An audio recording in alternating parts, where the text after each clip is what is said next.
those who are here at Wellspring Church today. Happy Father's Day to fathers in the room. We got lots of fathers and potential would-be fathers soon in the room. We're grateful that you're here. Now, I've got a question.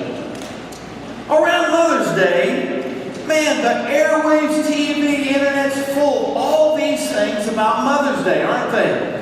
Sherry's Berries, all these specials you can buy, all these chocolate-covered strawberries, all the things that you can give Mom. Lotion, give her a massage this week. Hey, make sure that she gets all this sort of things. Go to church with Mom on Sunday, all the above. But have you noticed for Father's Day, here's what the gifts are. Ace Hardware, Lowe's, Home Depot. Come buy this tool so Dad can go do more work. Get him a new tie so he can go back to the office and keep by getting the paycheck. Have you noticed that? I've always just wondered, why don't they give this ad that when Dad wakes up on Father's Day, I mean right there in the middle of the kitchen is the biggest, most beautiful ribeye steak. Woo! Man, happy Father's Day, Dad. And then the rest of the day off. And everybody does the stuff Dad normally does. Kids, listen up. I'm going to give you a couple of clues here. Take care of Dad. I've always wondered that about Father's Day. But the reality is today's your day, guys. Happy Father's Day. And I join you. Hey, for those who watch my wife's Facebook, you know we've had quite a month. From the middle of May to today, this is our month. First, we got Mother's Day. Then we got my wife Brenna's birthday. Then we've got our wedding anniversary, 27 years for us. Then we've got my birthday. Then we've got Father's Day. Lord, come tomorrow, we haven't got another day till Christmas. Woo! Can't come fast enough. And for the last month, we have had celebration, celebration, celebration. I hope today is a celebration for you. Welcome to Wellspring Church. We exist to connect people to Christ, the wellspring of life. My hope today is that you've not only already experienced a wonderful time of community, a wonderful time of singing words that can transform the way you think and breathe. Now we're about to enter the reading of God's Word. Turn to Galatians chapter 6. Galatians chapter 6. Today we're going to talk about relationships. Relationships. Next week's our last chapter of Galatians. We're going to talk about what you sow, you reap. You reap what you sow. We're going to wrap up this wonderful series, kind of absurd simplicity. We've been walking through a lot. Today we're going to look at relationships. There's some incredible things that are going to jump off the page. I don't want you to miss them. There's two that Paul primarily is going to speak to believers in the room. And let me remind you about this powerful book that we're about to open up. The Word of God that is living and breathing. Do you know that if we get in the Word of God and the Word of God gets into us, it is the number one predictor of spiritual growth for us. That's why I say it all the time, and I want this. I want it for my children who are up here. I want that for you. I want you to be in God's Word. If you're engaged in God's Word, we want to help you learn how to worship and read it daily, to be in conversations in community, small group, women's ministry, student ministry, men's ministry, to be in God's Word. It's the number one predictor that you will grow spiritually. And all the other spiritual disciplines are added to that foundation. You got to be in God's Word. And so that's why we, every week, open the living, breathing Word of God. It's still relevant today. It was written over a couple thousand years. 2,000 years ago were the last few pieces that God inspired to be written. This one is by the Apostle Paul. You found Galatians yet? Some of you have it on your phone. It's one of his final letters to a young church. Now the intended audience, don't miss this. It's primarily written to those who have come to faith just recently. Both Jews and non-Jews. Romans, Greeks, any variety of people living on any number of lands, multiple ethnicities. Men, women, slave, free, they've come to faith. And they've joined a handful of people that came to faith a couple of years before at Pentecost. And so that's the setting. He's talking to these new people. Some of you in the room have come to faith recently. It's a great book to coach you and teach you. What's going to jump off the page, we've been studying this for a while, this is why it's so absurd and so simple, the book of Galatians. He says, salvation is by grace through faith. You don't add other stuff. It's not the works of the Jewish law. It's not just something you can earn and you have to keep doing over and over. It's Jesus plus nothing equals everything. Repeat that with me today. Jesus plus nothing equals everything. And he says that from the very first part of Galatians all the way through to the last verse when we finish next week. Today he's going to give some practical application to these new believers. How does the gospel, grace through faith that has changed me, how do I apply that in relationships? How many people in the room are in some form of relationship? Mother, father, son, daughter, brother, sister, boyfriend, girlfriend, spouse, whatever. We're all in relationship. That's why God inspired Paul to write. Paul speaks in the book of Galatians. All right, here we go. Galatians chapter 6. This is doing good to all. Maybe a title and subtitle in your scripture. Galatians 6, verse 1. Brothers and sisters, if someone's caught in sin, you will live by the Spirit. You who live by the Spirit should restore that person gently. We're going to come back to that. But watch yourselves, for you also may be tempted. Carry each other's burdens. In this way you will fulfill the law of Christ. If anyone thinks that they are something when they're not, whoa! I mean, if no people think they're something when they're not, think they're all that, they're not. He's speaking directly to them, and me, and you. Because we all can be caught. If anyone thinks they're something when they're not, they deceive themselves. Each one should test their own actions. Then they can take pride in themselves alone without comparing themselves to someone else. For each one should carry their own load. Here's two things I'm going to jump off the page. If you've got notes today, please hop in there. We're going to find out that he's going to say to us we need to confront some things and we need to carry some things. Now this is a powerful letter, and let me remind you what Paul has just said previously in the chapter ahead of us. He said we're to live by the Spirit. Those who've been captured by God's grace. The law is not what is guiding your life now. The Spirit of God, the Spirit of Christ, the very Spirit of Jesus within you is what is to guide your life by His Word. So we're to be in God's Word so the Spirit of God can guide and teach. But we're no longer bound by the law, nor is the law what we're trying to live up to. We didn't need to live up to it to get salvation. We don't need to keep those laws in such a way that that becomes our God. The very Spirit of God is our God, and His Spirit within us is guiding us moment by moment. So He talks about the fruits of the flesh, the fruits of faith, and He says this. Here's one thing that I want people of faith to do. Confront sin. So write that down. Now don't miss what he's going to teach us today. This is not a holier-than-thou, critical, pious way that we're to go around and be the judge. It's far from that. And I'm telling you, you're going to learn something today that God wants you to re-preach in someone's life this week out of love and grace. So I want you to make sure that you're taking some notes. Verse 6 or verse 5. Brothers and sisters, if someone is caught in sin, the very first verse, you who live by the Spirit should restore that person gently. See, confronting sin, when people have been caught in sin, requires the Spirit of God to be our leader. Look what it says, the verse just before that. And I'm going to unpack it because it's the foundation of how we're to confront people. In love, gently. You do not want to miss this. Look at Galatians 5:26. Let us not become conceited. Let us not become conceited, provoking one another or envying one another. Okay, the word conceit is a Greek word, kenodoxai. Okay? It means vain glory. I've got it up on the screen. You might want to write it off to the side, turn your notes over, and write that down. This word literally means it's empty of honor and dignity. There's an emptiness, and therefore the glory that is to be of the Lord is absent. It's empty because self has taken its place. That's what conceit is.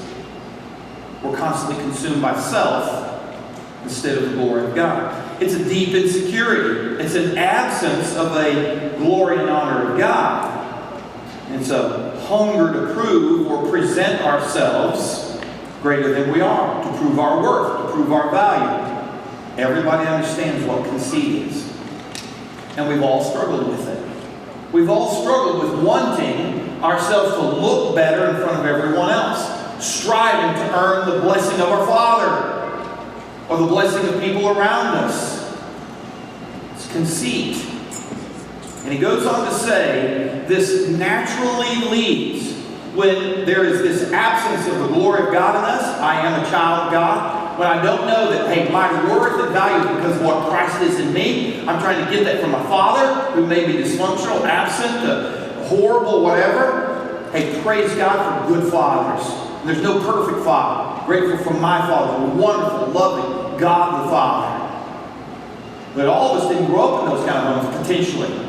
So we're striving, struggling for that, because the father, I believe, is the most influential person in someone's life. Mom is the MVP. I say this all the time. Man, she is there, loving, caring, unconditional, unbelievable, works to no end, all the way up. But the way the Father treats us determines the direction that we go.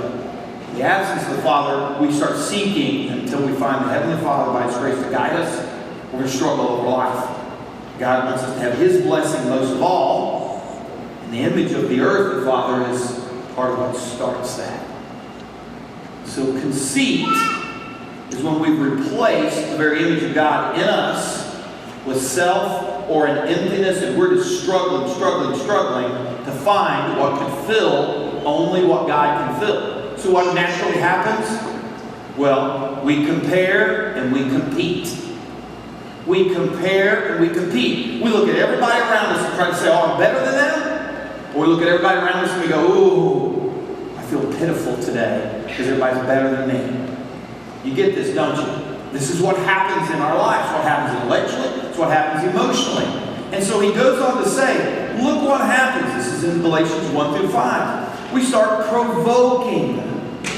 You know what provoking is? It's picking a fight. It's when people, out of conceit, they're eager to engage in conflict. It might start with something that seems so mild as every single comment's critical and sarcastic. And the barbs just keep coming out now. It's because there's conceit, because there's an emptiness of the glory of God, and so we fill it with self, so we're just provoking. You know people like that? Maybe you struggle with that. Or it's envy. Not just provoking, it's envy. The scripture says it there. And it's envy. You want something that is not yours. It's not rightfully yours. Somebody else has it, you want it. And by the way, not only do you want it, you don't want them to have it. It's total selfishness. And so he's addressing in relationships. The root of our challenge is conceit. The root of provoking, envying, comparing, having competitiveness is the fact that instead of having the fullness of God, I am a child of God by His grace. With Jesus, I don't need anything else. It's not the works that I do that put me in this position. It's what Christ has done at the cross and He's given to me. Now I'm full. Now I'm complete. I'm not conceit. I'm not provoking. I'm not competitive. I'm not comparing. I'm not envying.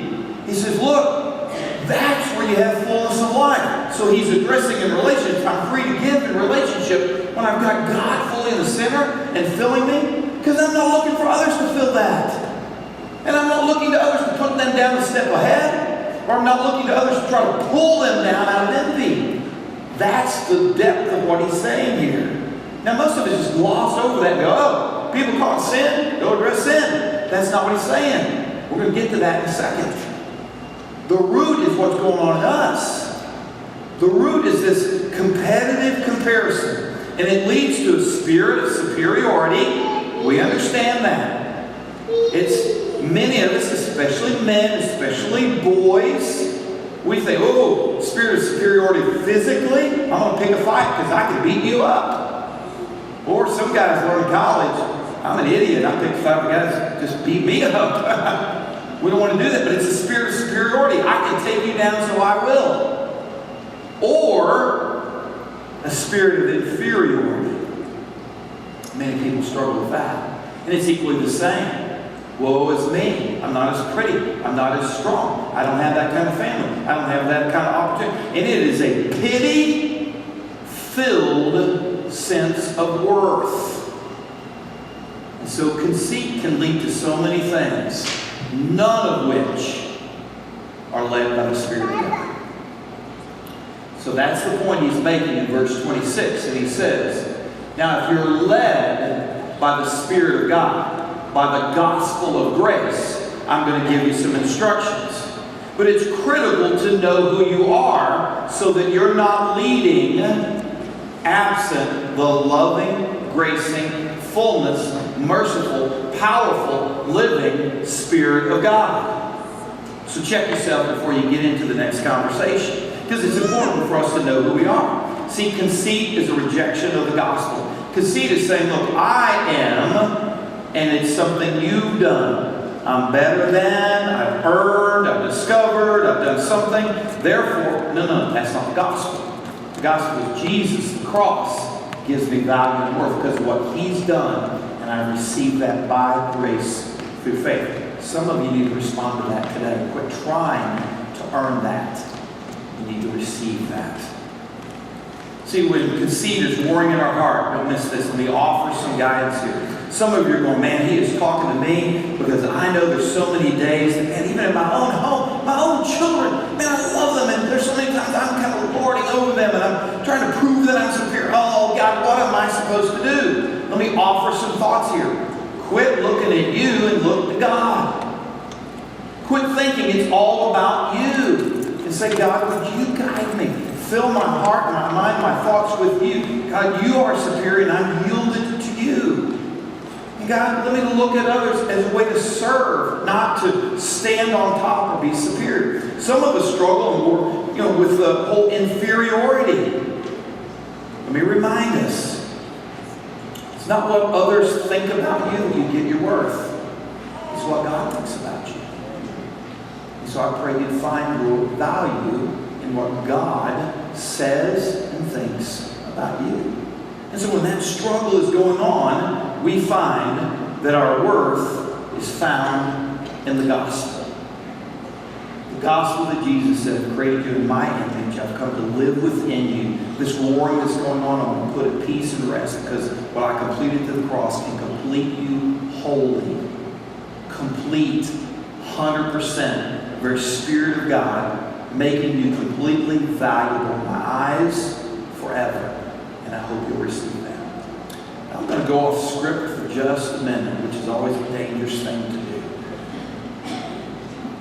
I feel led to share something that, as I was reading and preparing this sermon, Tim Keller is the author of it. He's written several books, one of which is on the book of Galatians. And he mentions this, and I think for our culture, this may be for you or for you to re-preach for someone in your life this week.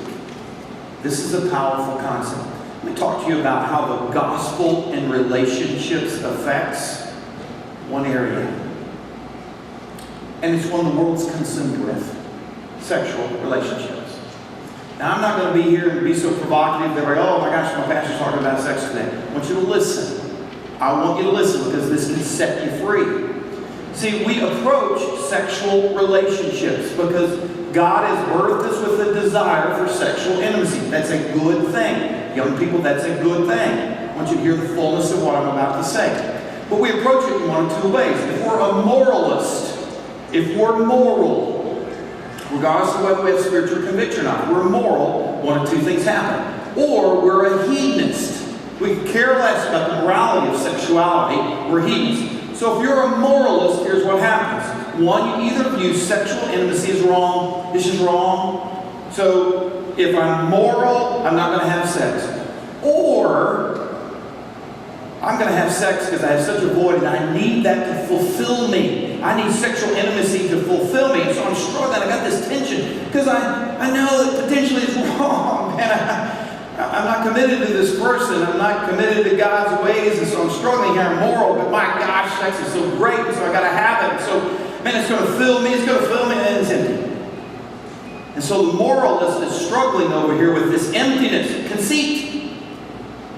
The moralist is conceited. Instead of allowing God to fill the need, The moralist is saying, oh, I tried to bypass that. And the hedonist over here who has no sense of God doesn't have this struggle. The hedonist has no struggle. But here's what happens with the hedonist. The hedonist has bypassed what God intends, which is intimacy that does fulfill passionately, wonderfully, purely. It's intimacy that God says, here's what I designed for sexual relationships, which is good and right and wonderful. In a committed relationship, committed spiritually, legally, morally, biblically, emotionally, two people say, I can trust that, and I'm committed to one another. So therefore, the passion that comes when two people come together, because we have a desire for that. God says that's good. But He says when that's in the context of marriage, that is so wonderful and good that there's freedom. And so you should give yourself fully in that.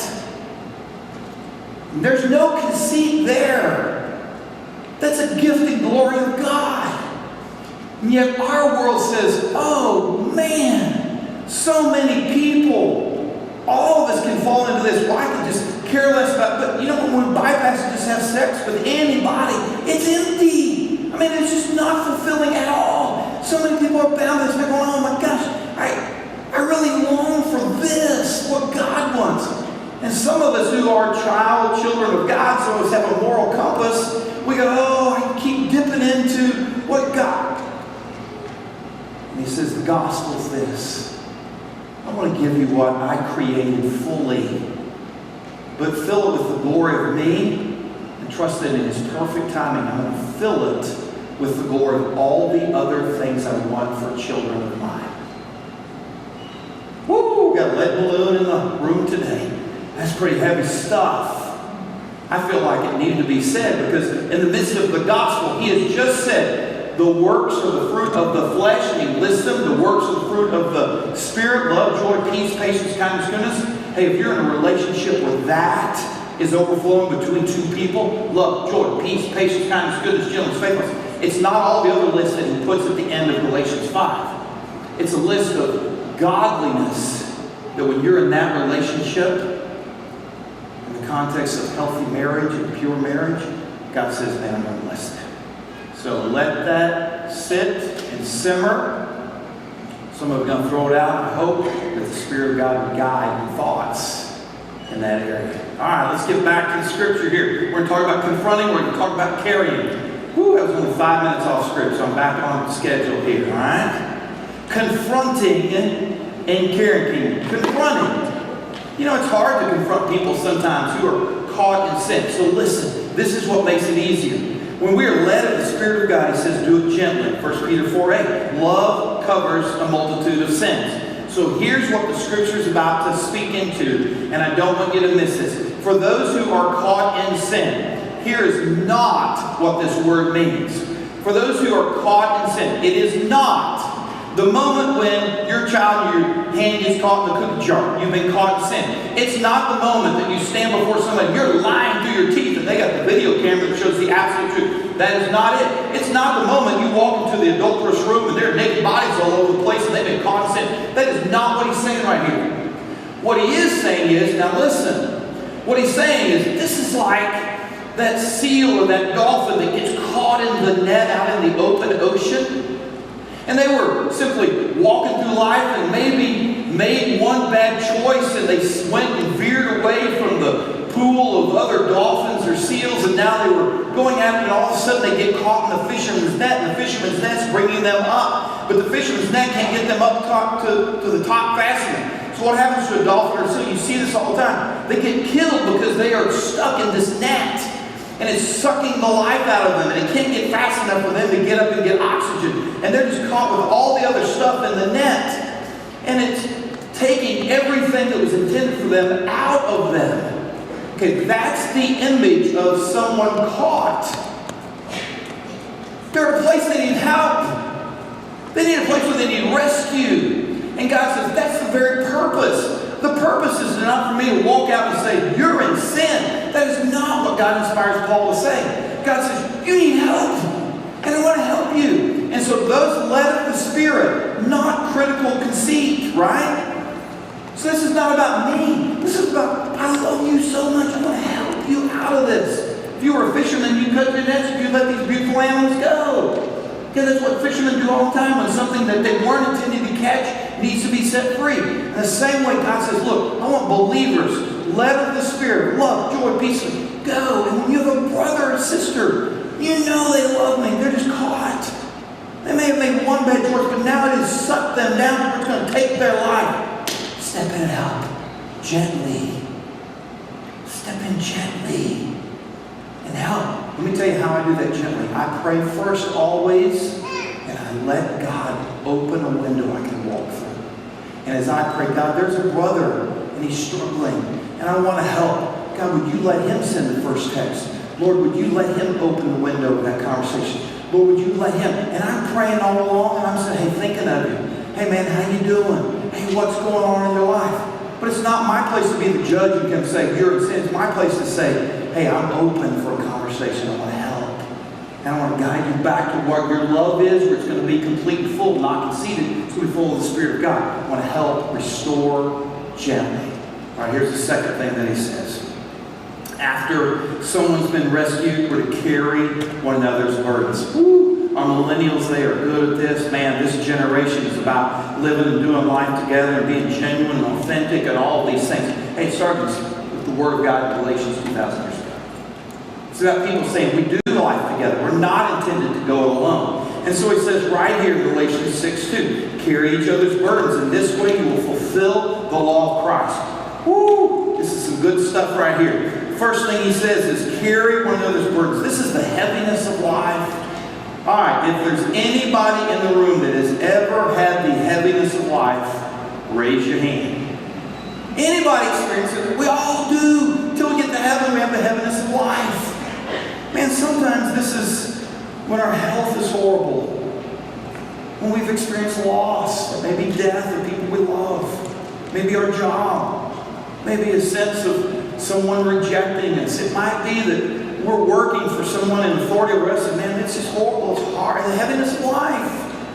And he says we're to carry one another's burdens. Hey, fathers, listen up. I want to talk to you for a minute. And I'm going to talk to fathers. I'm going to talk to men. And this is different than women out of respect, and it's different than boys who are not yet men.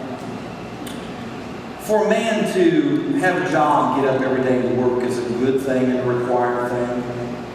And there is something that a man carries every day that he works. And I want to remind you that your value is not attached to that. So if you're out of a job, if you're struggling, don't like your job, you're in transition, remind you, your value is not in the job. Okay? And I would say this to women out of respect. A man's job is so attached to his identity. We have so many women here working hard. Lots of single moms are working, caring, taking care. And the hard thing for you that Scripture teaches that we as a church have come alongside is you need physical help. I mean, you help your car and your washing machine and your job. You didn't pay a fair wage. Man, you lovingly take care of your kids, and it's hard and heavy, but it's not attached to your identity. For a man, he thinks he's the scum of the earth, a loser when he doesn't have a job, or he hates his job, he's not getting progress. And that's a lie for me. That's not attached to who you are. So let me say this. Part of other things that men can do in carrying the burden for other men is to remind them their value is not their work. And the second thing is for every single one of us, when a man gets up and goes to work every day, man, I bless you and respect you for going to work. And all the men in the room know this. There is a heaviness and expectation. It's why you go through midlife. It's not where I thought I'd be. And it's a hope that someday I can get out of this. And so someday I can get out of having to draw a paycheck. And man, someday I want to finally arrive. And someday I want to have... So bless you, fathers in the room who are doing the best you possibly can do. And you getting up and going to work and bringing home what you can. You may not have the biggest paycheck in the house, but you're getting after it every day. Bless you for that. And I pray others are alongside helping carry the load so that you don't feel alone. Because every man in the room, we're singing this song about the fear. One of the fears is, I'm not going to have what it takes. And I fear being rejected, or I fear failing. The Scripture today is going to say, look, you're not alone. I want to carry that with you, and your value is not found in that. So don't let that lie to you. carry one another's burdens. You know, it's like carrying a mattress. If you've ever tried to carry a mattress, man, it is cumbersome to do it by yourself, especially if you have to go up a flight of stairs. I mean, it's just horrible trying to bend that thing around the stairs. Or maybe you're carrying water. You've seen it in some third world countries. Maybe you've done it yourself. You got a bucket of 5 or 10 gallons. 5 gallons of water weighs 40 pounds. 10 gallons weighs 80 pounds. It's hard for one person to carry that. Put a pole between 2 people carry it. It becomes much easier. You know what synergy is all about when 2 or more than 1. Back in the World's Fair many years ago, they took a horse and it could drag 8,000 pounds. They put 2 of them together and they bet the people, could it pull at least 16,000 pounds? The result was it pulled 24,000 pounds. It pulled 3 times what its normal weight could do. When we carry together, something greater happens. And the Lord says, that's what I want in my church. That's what I want. And Paul is so clear here. He says, look, 2 are better than 1, and we're to carry one another's burdens. Now he goes on to say this to all the Jews who still want to attach all the religious laws to these people who've come to grace by faith. And here's what he says. Oh, you want to keep the law? Let me tell you what the law of Christ really is. Go carry somebody else's burdens instead of trying to carry all the laws. And he kind of barbs them right here at the end of this letter. And he says, oh, you wanted all the men to get circumcised. You wanted everybody to come and eat all the kosher food. Let me tell you what God really is going to bless when you carry somebody's burden. That's more holy than doing all these works and laws. And he says it one more time just to get him. Because he's upset. He didn't want all these Jewish people trying to hold people back from freedom in Christ. And so scholars believe he says it one more time just to say, get free from all that stuff. Hey, here's the last couple of things I want to share with us today. We're to confront gently with love. We're to carry one another burdens.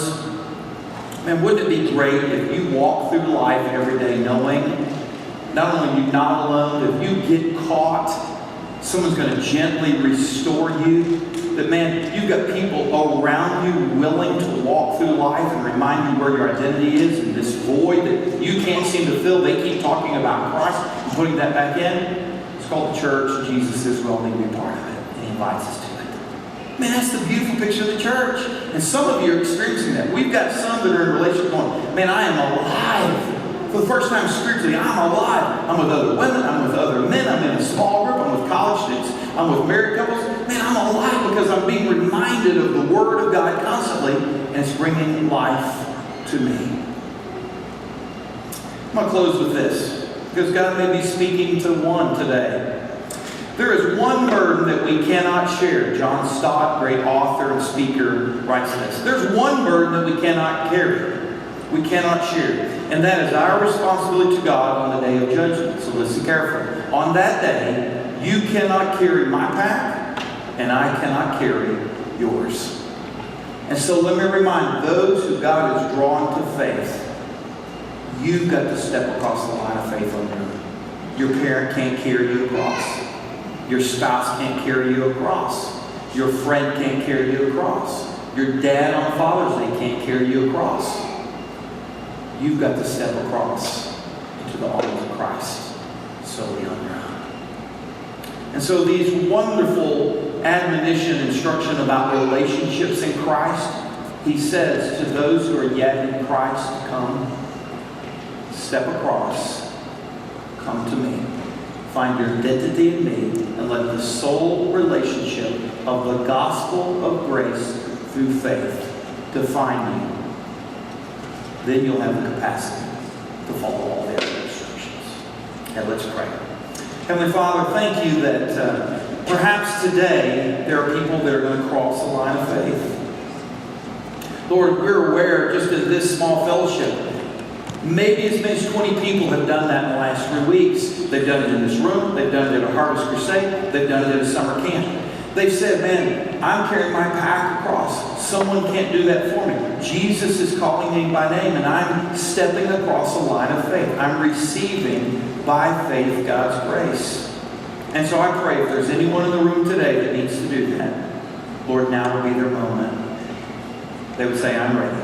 I'm ready to acknowledge my sin. I do believe Christ is the Savior that forgives, and I'm committing my life to follow Him.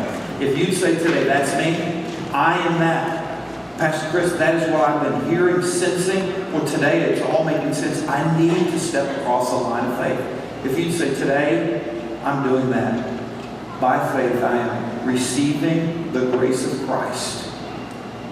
If you'd simply raise your hand and put it down. I want to just acknowledge, I'm going to pray with you and give you some instructions. If you'd say today, I need to step across the line of faith. I've never done that. And I've never once said it's by Christ's grace alone I'm saved. I've tried to live up to my parents' expectations, maybe the church's rules and rituals, but I am simply now acknowledging I need God's grace to save me, to give me salvation. Is there anyone in the room that would say, pray for me? I'm ready to respond to that grace. Is there anybody else in the room? Okay, thank you. Is there anybody else who would say, pray for me? I am stepping across the line of faith. Heavenly Father, I pray for those who raise their hand. You know exactly where they're at spiritually. Lord, if today's their day to say, man, I've never yet trusted Christ. May the Holy Spirit of God remind them of what Christ says to them. It's what Christ has done. It's your words in them. And I pray they could pray a simple prayer. Lord, I'm a sinner and I need a Savior. And I believe that's you.